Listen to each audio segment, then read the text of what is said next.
कथा सिद्धार्थ के जीवन के उस दौर की है जब वे बुद्धत्व को प्राप्त नहीं हुए थे और निरंजना नदी के तटीय वनों में वृक्ष के नीचे ध्यान करते थे।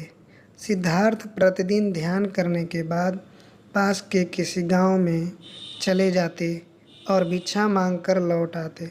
कुछ दिनों बाद उन्होंने भिक्षाटन पर जाना बंद कर दिया क्योंकि एक गांव के प्रधान की छोटी बेटी सुजाता उनके लिए नित्य भोजन लाने लगी। सिद्धार्थ को वह बड़े स्नेह से भोजन कराती थी। कुछ दिनों बाद उसी गांव का एक चरवाहा भी सिद्धार्थ से प्रभावित होकर उनके पास आने लगा। उसका नाम स्वस्ति था। एक दिन स्वस्ति से सिद्धार्थ बातें कर रहे थे कि सुजाता भोजन लेकर आई। जैसे ही सिद्धार्थ ने भोजन करना शुरू किया, उन्होंने बातचीत बंद कर दी। जितनी देर तक वे भोजन करते रहे, बिल्कुल चुप रहे और वहाँ सन्नाटा छाया रहा। स्वस्ति को हैरानी हुई।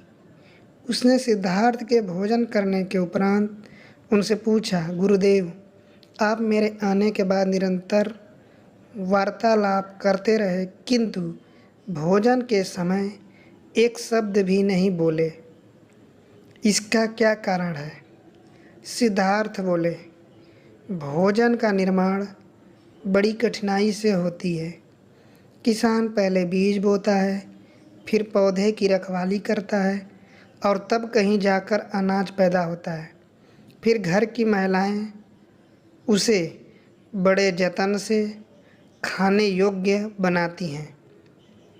इतनी कठिनाई से तैयार भोजन पूरा आनंद तभी संभव है जब हम पूर्णतः मौन हो। अतः भोजन के दौरान मैं मौन रहकर उसका पूरा स्वाद लेता हूँ। वस्तुतः शांति से किया गया भोजन न केवल शारीरिक सुख को तृप्त करता है बल्कि मानसिक आनंद और सात्विक ऊर्जा भी देता है। सदैव खुश रहिए, जो प्राप्त है पर्याप्त है।